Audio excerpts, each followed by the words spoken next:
Bonjour, ici Martin Saint-Pierre et bienvenue à un autre épisode de Shawinigan en affaires.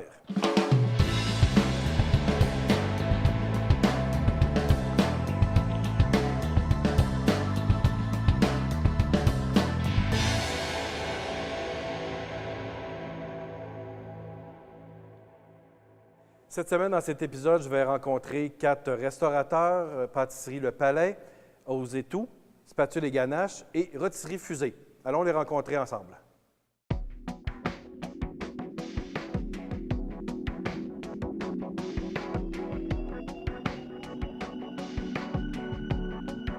Qu'est-ce qui m'a amené dans la restauration? Naturellement, c'est la famille. J'ai été avec la famille. J'ai été élevé dans une famille de restaurateurs. On est en affaires depuis plus de 50 ans, Rôtisserie Fusée, donc c'est un cheminement quasi normal que je poursuive la tradition familiale de faire du bon poulet. C'est là-dessus qu'on a poursuivi. J'ai commencé à l'âge d'11 ans sur des caisses de bois. Pour les plus jeunes d'entre vous, ça va leur dire de quoi les caisses de bois que Coca-Cola avait. Je faisais les sauces là-dessus, puis j'ai naturellement poursuivi par après. On est privilégié parce que j'ai mon fils qui va avoir 21 ans, qui étudie à l'université en marketing, qui a commencé déjà à s'intégrer dans les opérations de l'entreprise, qui va prendre assurément la relève. En tout cas, c'est son désir premier, donc on va le voir. Là. On se trouve privilégié d'avoir, mes frères et moi, une belle relève qui veut poursuivre le rêve familial.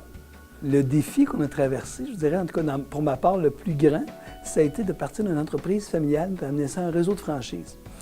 Je savais faire des frites depuis longtemps, mais il a fallu que je retourne à l'école pour montrer aux autres comment avoir un standard, le respecter. C'est ces choses-là vraiment qui nous ont amenés à se dépasser, parce que là, il fallait que tu intègres les couleurs, les nouveaux équipements, ces choses-là, pour s'assurer que la qualité et le bon fonctionnement des entreprises des autres. Assurément, je vais conseiller au monde de bien s'entourer. Naturellement, je suis dans le domaine de la franchise, puis j'y crois beaucoup. C'est un plus. La plupart, 80% des entreprises en restauration qui réussissent sont sous une bannière. Donc, ça, je le conseille fortement. Puis de bien s'entourer.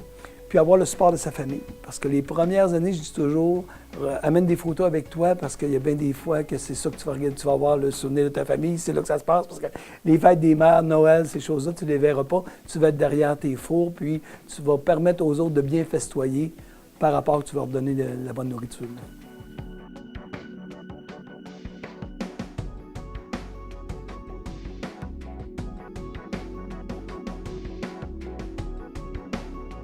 J'ai travaillé pour payer mes études en hôtellerie et en restauration dans les années 80.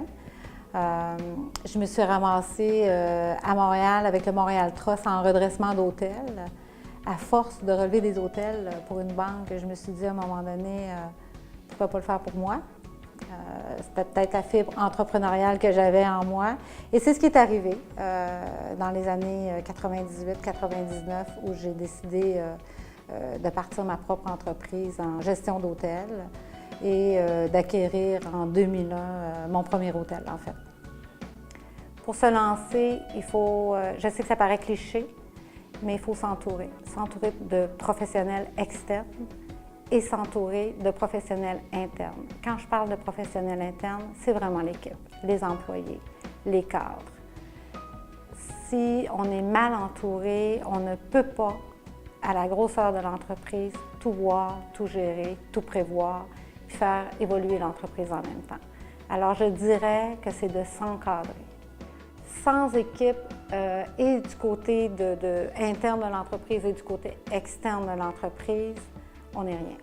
Il faut aller chercher les gens qui connaissent ça, qui sont capables de calculer c'est quoi un coût de main-d'œuvre, c'est quoi un coût de nourriture, qu'est-ce qu'il faut faire en placement, combien de pourcentage il faut mettre en placement publicitaire. Fait que tout ça, on ne peut pas faire essai-erreur parce qu'il n'y a pas de marge assez élevée pour se permettre ça 1 an ou 2. Là.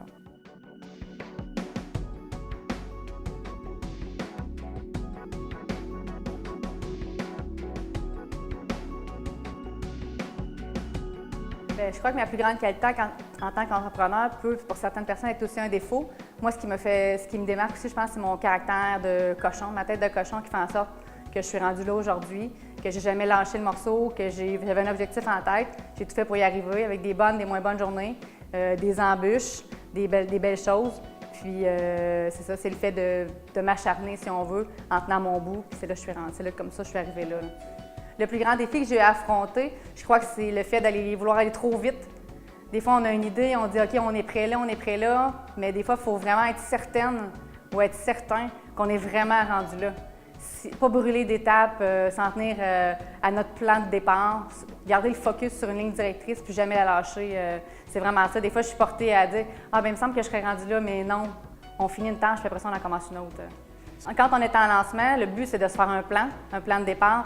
Et je sais que des fois, c'est difficile de ne pas en déroger en disant « Ah, il me semble que j'aurais une petite idée de plus, un petit… » Mais c'est vraiment, on a choisi une ligne directrice, c'est vraiment de la suivre puis de tenir mordicus. Je pense que c'est un des points forts à respecter pour avancer dans l'entrepreneuriat.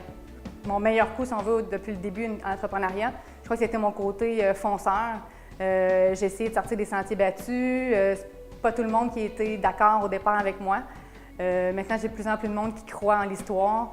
C'est de se faire bouger sur les réseaux sociaux, faire parler de soi, de bouche à oreille, de la promo, mais vraiment verbale. Les gens en parlent, se montrer les activités, sortir.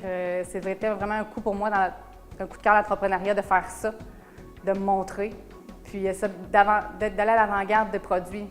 Moi, je me suis démarquée en pâtisserie avec mes produits qui sortent un peu des sentiers battus. Moi, c'était ma ligne directrice de la base, puis je la lâcherai pas, là. Toujours innover, toujours avancer. C'est ce qui me fait avancer aussi. Hein.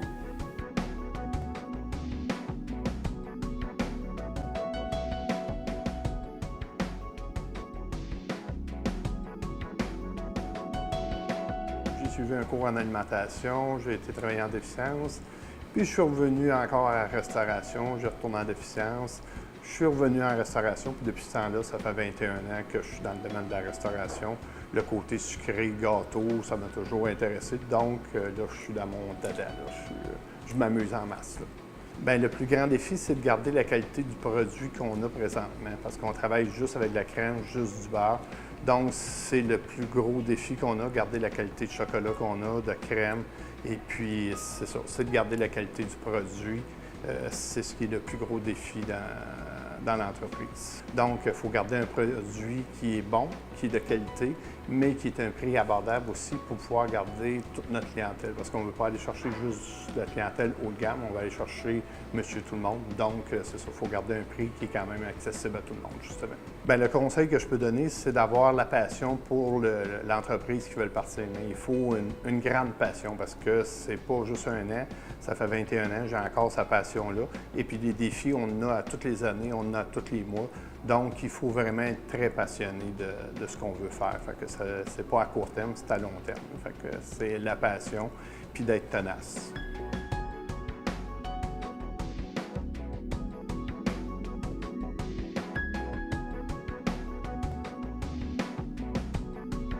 Quand on est arrivé en Mauricie, on a travaillé dans une petite auberge.